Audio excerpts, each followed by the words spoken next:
Lakhimpur Kheri police custody से छूटे नाबालिग किशोर की मौत हो गई। पुलिस पर किशोर से बेरहमी से पिटाई का आरोप लगा है। मोबाइल चोरी के आरोप में किशोर को पुलिस पकड़कर थाने लाई थी। ट्रक चालक की माने तो बोलेरो में सवार कुछ लोग ट्रक का ओवरटेक कर ट्रक को रोकने पर उन्होंने मजबूर किया, जिसके बाद पीटे जाने के डर से चालक और उपचालक ट्रक छोड़कर भाग खड़े हुए। वहीं आपको बता दें कि लगभग 1 घंटे बाद जब घटना स्थल पर वो वापस पहुंचे तो ट्रक का अता पता नहीं था। चालक की माने तो बोलेरो पर कोई भी नंबर नहीं था। गौरतलब है कि ट्रक बिहार के बाढ़ से रामपुर के पास गिट्टी लेने के लिए जा रहा था। आवाज आ रही है। ये देखो सब देखो। क्या है मामला, क्या पूरा मामला ये था कि मेरे चाचा के घर पे चाचा का लड़के का फोन चोरी हो गया था। मेरा भाई जैसे रात को आया तो थोड़ी नशे की हालत में था, तो बोला उसने कि चाचा को बोला कि भैया दरवाजा खुले रखना, मैं सोने आऊंगा।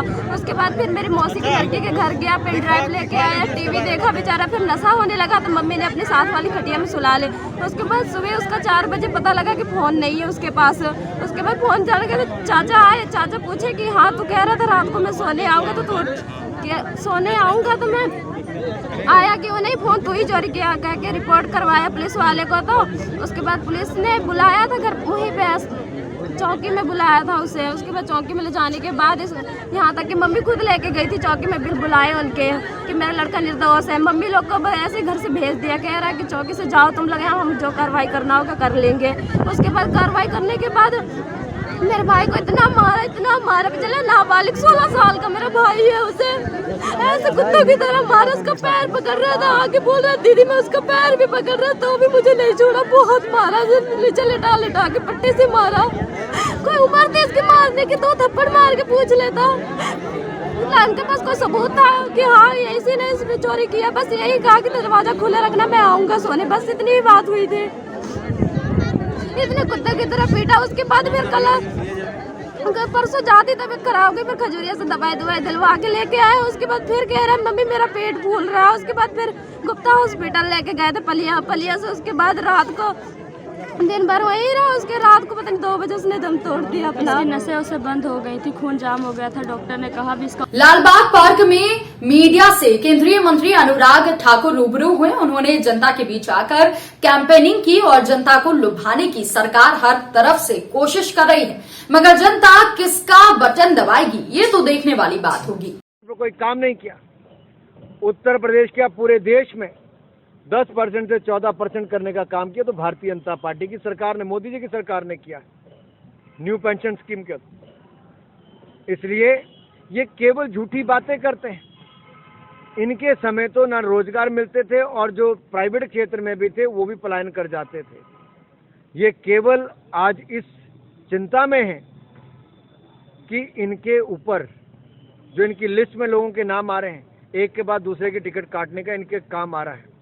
तो सोच रहे कौन कौन से झूठे वायदे करें। जितने मर्जी वायदे करें, उत्तर प्रदेश की जनता बाकियों को नकारेगी, भारतीय जनता पार्टी को स्वीकारेगी।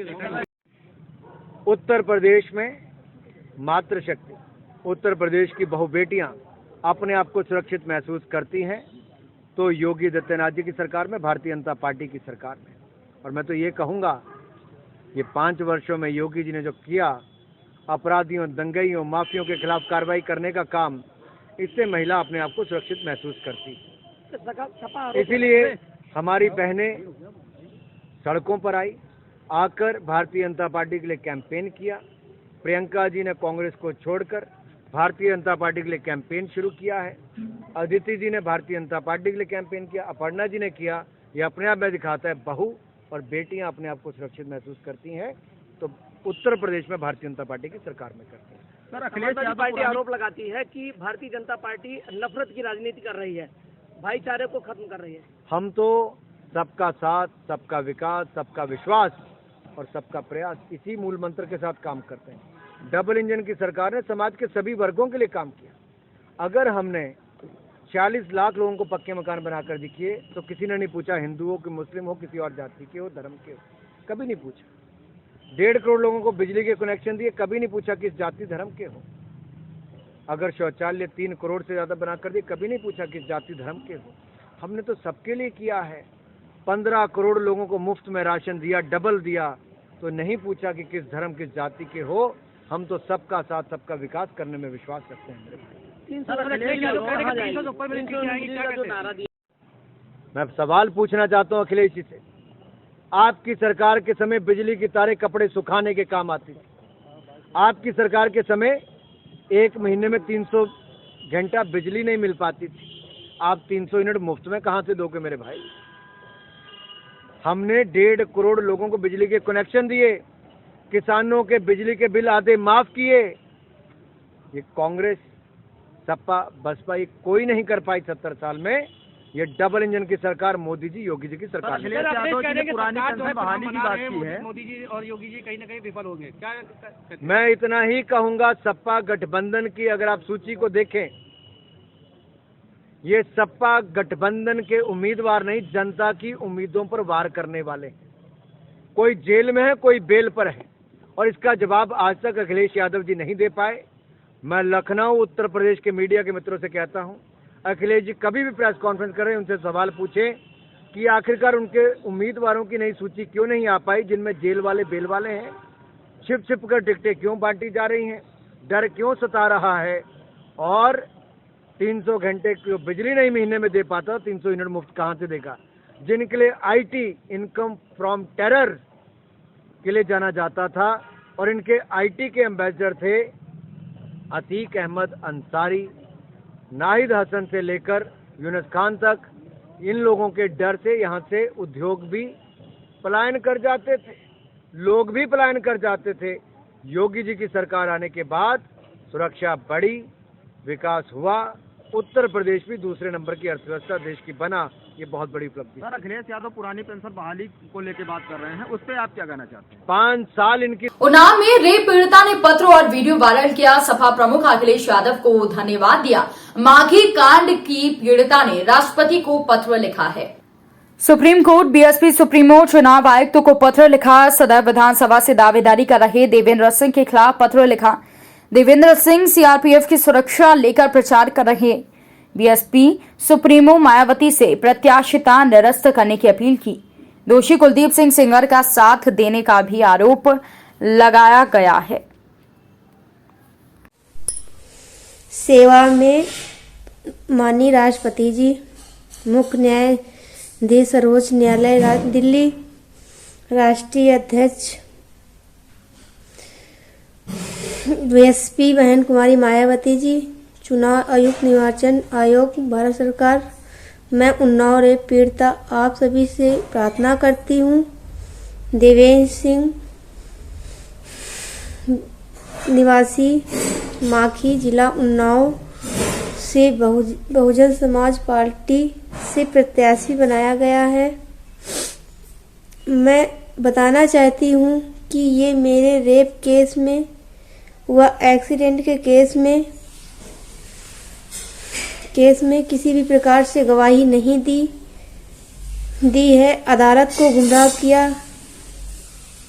किया और फर्जी सीआरपीएफ की सुरक्षा लेकर चुनाव प्रचार कर रहे हैं। ये लोग मेरे दोषी कुलदीप सिंह सेंगर का साथ दे रहे हैं और शशि सिंह व उनके परिवार को बचा रहे हैं। अतः महिला होने के कारण बहन जी से मेरी प्रार्थना है कि इनकी प्रत्याशिता निस्तर कर मेरी इस न्याय की लड़ाई में साथ दें। आपकी महान दया होगी, आपकी सदा आभारी रहूंगी। धन्यवाद सभी को। मेरा नाम अनुराधा सिंह है, चौपाली उर्फ अनुराधा सिंह, ग्राम माखी, थाना माखी, जिला उन्नाव की निवासी हूँ। मैं दिनांक 9/1/2022। धन्यवाद। मामला बंधु आंकला थाना क्षेत्र से जुड़ा हुआ है, जहां पर इस इलाके में राजा हसनपुर रियासत की जमीन पर कुछ भूमि माफियाओं के द्वारा कब्जा किया गया है, जिससे राजा हसनपुर की शिकायत पर विवाद हो गया। तो वहीं रहने वाले पीड़ित शम्मू ने बताया कि कुछ लोगों के द्वारा साजिशन के तहत एक जमीन विवाद में मेरा नाम कुंवर मसूर अली खान के द्वारा शिकायत पत्र में डलवाया गया, जबकि उस जमीन से मेरा कोई लेना देना नहीं है।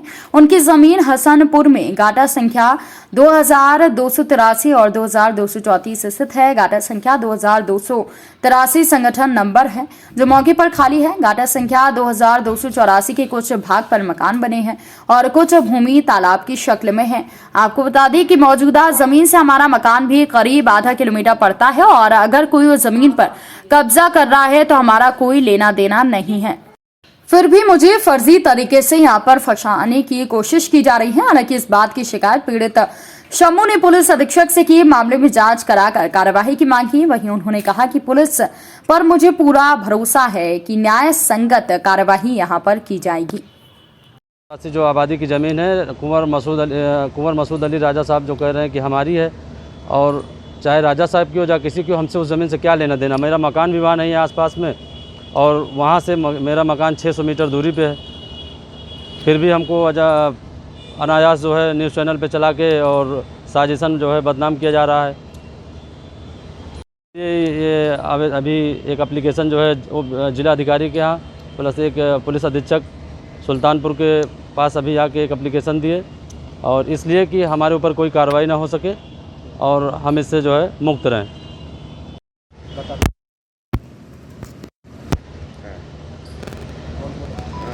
क्या नाम है? जी मेरा नाम सम्मू है। क्या मामला? मैं बंधुआ कला का निवासी हूँ। हसनपुर में कुछ ज़मीन आज के कुछ दिन पहले जो है कुछ विवाद हुआ था नाप जोख को लेके, और वैसे भी कुछ लोग कब्जा कर रहे हैं, जो कि उस ज़मीन से हमारा कोई लेना देना और कोई वास्ता नहीं है, और ना ही वहाँ मेरा मकान ही है। उस ज़मीन से मेरा मकान कम से कम 600-700 मीटर दूरी पे है, और हमको अनायास फंसाया जा रहा है उस पर। और जमीन है किसकी? ज़मीन वो किसकी है हमें नहीं मालूम। उसमें 2283 और 2284 गाटा नंबर है, जो कि एक आबादी है और कुछ नंबरी ज़मीन है। उसमें क्या कैसे हमको ज़्यादा मालूमात उसके बारे में नहीं है, और ना मैं वहाँ गया, ना मेरा कोई लेना देना उस ज़मीन से है। और पंजाब विधानसभा चुनाव 2022 को शांतिपूर्ण और निष्पक्ष तरीके से कराने के उद्देश्य से जिला निर्वाचन पदाधिकारी सह डिप्टी कमिश्नर दीप्ति उप्पल और एसएसपी कपूरथला दायमा हरीश ओम प्रकाश के नेतृत्व में पंजाब पुलिस और अर्धसैनिक बलों के द्वारा पूरे निर्वाचन क्षेत्र में फ्लैग मार्च निकाला गया। फ्लैग मार्च में स्थानिक निगरानी दल और वीडियो दल उड़न दस्ते शामिल थे। स्थानीय दाना मंडी में फ्लैग मार्च शुरू होने पर सुरक्षा बलों को संबोधित करते हुए जिला निर्वाचन अधिकारी ने कहा कि अधिकारी व कर्मचारी कानून व्यवस्था बनाए रखने में निष्पक्ष रहें और असामाजिक तत्वों व चुनाव आचार संहिता का उल्लंघन करने वालों के खिलाफ सख्त कार्यवाही करें। भारत निर्वाचन आयोग के निर्देश अनुसार कार्यवाही करें। उन्होंने कहा कि फ्लैग मार्च का मुख्य उद्देश्य लोगों के विश्वास को मजबूत करना है, ताकि वो बिना किसी भय या लालच के अपने लोकतांत्रिक अधिकार का प्रयोग कर सकें। एसएसपी कपूरथला ने कहा कि चुनाव के लिए सुरक्षा के कड़े बंदोबस्त किए गए हैं। पंजाब पुलिस और अर्धसैनिक बलों के पास जरूरी ताकत है। उन्होंने मतदान कर्मियों से बिना किसी दबाव या पक्षपात के अपनी ड्यूटी पूरी लगन से करने को कहा। अतिरिक्त उपायुक्त general Aditya Uppal, SP Jasvir Singh, SP Jagjit Singh Sarora, DSP Sarvan Singh, DSP Rajesh Kakkar, तहसीलदार सुल्तानपुर लोधी, अन्य अधिकारी यहाँ पर उपस्थित थे। जैसे कि आपको पता है कि इलेक्शंस का काम चल रहा है, कोड लगा हुआ है, तो आज हम जितने भी आरओ ऑफिसेज हैं मैं उनको चेक कर रही हूँ। कल मैंने कपूरथला का किया था, आज मैं सुल्तानपुर चेक कर रही हूँ कि सो दैट जो ईसीआई की गाइडलाइंस हैं, जो रिपोर्ट्स भेजनी होती हैं वो प्रॉपर बन रही हैं या नहीं है, उनको चेकिंग करने के लिए मैं आई हूँ। एंड ऑफ कोर्स इनको मोटिवेट करने के लिए, क्योंकि हमारे आरओ ऑफिसेज में भी काफ़ी कोविड पॉजिटिव आ रहे हैं, सो वो सब चीज़ें भी देखने के लिए एंड राउंड द क्लॉक यहाँ पे काम चल रहा है, तो स्टाफ की मोटिवेशन भी बहुत ज़्यादा रिक्वायर्ड है।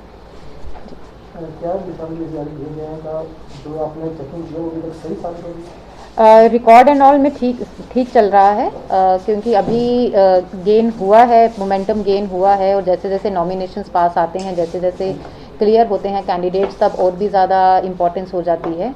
तो रिकॉर्ड ठीक बन रहा है, रिपोर्ट्स ठीक जनरेट हो रही हैं। अभी सब देखा गया है कि जो भी पॉलिटिकल मीटिंग हो रही है वो बिना परमिशन पे हो रही है, उसके खिलाफ क्या कार्रवाई करेंगे? काफ़ी नोटिस इशू हो रहे हैं। इनफैक्ट मैं चाहूँगी कि आप लोगों से भी इन्फॉर्मेशन अगर आरओज़ को मिलती रहेंगी, क्योंकि देखिए पॉलिटिकल पार्टीज़ को भी इस माध्यम के थ्रू मैं कहना चाहूँगी, क्योंकि ईसीआई की गाइडलाइन बिल्कुल क्लियर है। अभी बड़ी मीटिंग्स या रैलीज़ ईसीआई ने नहीं इंश्योर करी हैं, सिर्फ 50 तक की गैदरिंग वाली मीटिंग्स जो हैं वो भी इनसाइड हो सकती हैं।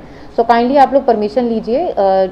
कुछ को लगता है कि 50 लोगों की तो मीटिंग है तो यदि परमिशन की लैनी है कि ऐसा घर 'ਚ हो जाती है, बट यही गाइडलाइन चल रही है। तो तुसी चाहे सानू हफ्ते का प्लान बना के, क्योंकि तुसी पहला ही प्लान बनाया होंदा कित्थे कित्थे मीटिंग होनी है, हफ्ते का प्लान बना के अपने आरओ ऑफिस 'ਚ सबमिट कर दो, थानू नाल ही परमिशन मिल जाएगी।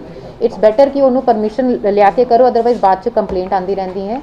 एंड नाल ही क्योंकि there is an cVIGIL app जिथे तुसी भी बाकी सानू जनता भी दस सकती है कि जिथे कित्थे मीटिंग चल रही है, दैन अकॉर्डिंगली साडी टीम उत्थे जाके वो रिकॉर्डिंग कर लेगी and then the notice and all has to be issued. Madam 25 तरीक ਨੂੰ ਨੋਟੀਫਿਕੇਸ਼ਨ ਸਟਾਰਟ ਹੋ ਰਹੀ ਹੈ, ਉਹਦੇ ਬਾਰੇ ਮਤਲਬ ਕਿ ਆਪਾਂ ਪੋਲੀਟੀਕਲ ਪਾਰਟੀ ਨੂੰ ਕੀ ਗਾਈਡੈਂਸ ਜਾਰੀ ਕੀਤੀ? ਪੋਲੀਟੀਕਲ ਪਾਰਟੀਜ਼ ਨਾਲ ਆਪਾਂ ਇੱਕ ਵਾਰੀ ਰੂਬਰੂ ਮੀਟਿੰਗ ਵੀ ਕੀਤੀ ਸੀਗੀ। ਉਸ ਤੋਂ ਇਲਾਵਾ ਅਸੀਂ ਇਹ ਵੀ ਦੱਸਿਆ ਹੈ ਕਿ ਇਸ ਵਾਰੀ ਜਿਹੜੀ ਸਾਰੀ ਨੋਮੀਨੇਸ਼ਨ ਦੀ ਪ੍ਰਕਿਰਿਆ ਹੈ ਉਹ ਤੁਸੀਂ ਆਨਲਾਈਨ ਵੀ ਕਰ ਸਕਦੇ ਹੋ।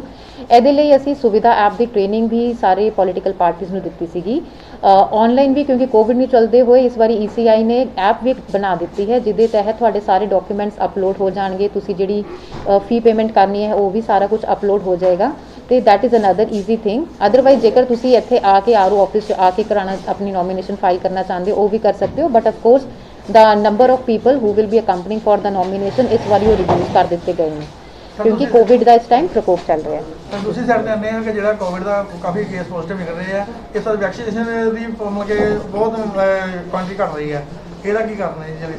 ਵੈਕਸੀਨੇਸ਼ਨ ਇਨਫੈਕਟ ਮੈਂ ਉਹਦੇ ਵਿੱਚ ਤੁਹਾਨੂੰ ਥੋੜਾ ਜਿਹਾ ਦੱਸਣਾ ਚਾਹੂੰਗੀ ਕਿ ਇਸ ਟਾਈਮ ਜ਼ਿਲ੍ਹੇ 'ਚ ਪਹਿਲੀ ਡੋਜ਼ ਜਿਹੜੀ ਹੈ 86% ਲੋਕਾਂ ਨੇ ਲੈ ਲਿੱਤੀ ਹੈ ਤੇ ਦੂਜੀ ਡੋਜ਼ ਜਿਹੜੀ ਹੈ ਉਹ 61% ਨੂੰ ਜਾ ਚੁੱਕੀ ਹੈ।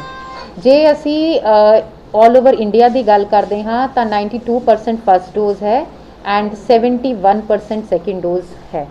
ठीक है, पंजाब का ਅਸੀਂ एवरेज लेके चलिए तो पंजाब आज जो है सुल्तानपुर लोधी के अंदर फ्लैग मार्च निकाला गया है विद डिस्ट्रिक्ट पुलिस और पैरामिलिट्री फोर्सेज जो बाहर तो आई है उन्होंने नाल भी और सिविल एडमिनिस्ट्रेशन भी साथ में है। फ्लैग मार्च जो है उसका मकसद ये लोगों के अंदर कॉन्फिडेंस पैदा करना और जितने असामाजिक तत्व हैं उन पर रोक लगाना। जो भी कोई इस तरह की जो वो वोटर्स को इन्फ्लुएंस करने की गलत तरीके से जिसकी इन्फॉर्मेशन वगैरह आती है या हमें ऐसी नॉलेज मिलती है, उस चीज़ को रोकने के लिए लोगों के अंदर एडमिनिस्ट्रेशन के प्रति कॉन्फिडेंस जगाने के लिए हम जो है फ्लैग मार्च निकाल रहे थे आज, और ये काफ़ी अच्छा था। ऐसे ही जो है बाकी सब डिविजन्स में बाकी कंस्टिट्यूंसीज में निकाला जाएगा। सर इलेक्शन के संबंध में और रिपब्लिक डे आ रहा है और उसके लिए क्या प्रबंध किए जा रहे हैं? इलेक्शन के संबंध में तो हमारे पास जो है बाहर से भी फोर्स आई है, हमारे ज़िले की भी जो है हमने 80% फोर्स जो है वो इसी ड्यूटी के अंदर निकाल ली है। सारे के सारे जो पोलिंग लोकेशंस है, स्टेशंस है, उनको चेक किया जा रहा है, प्लस जितने भी जगह जहाँ पे मशीनें आई हैं उन पे गार्ड लगाई गई है।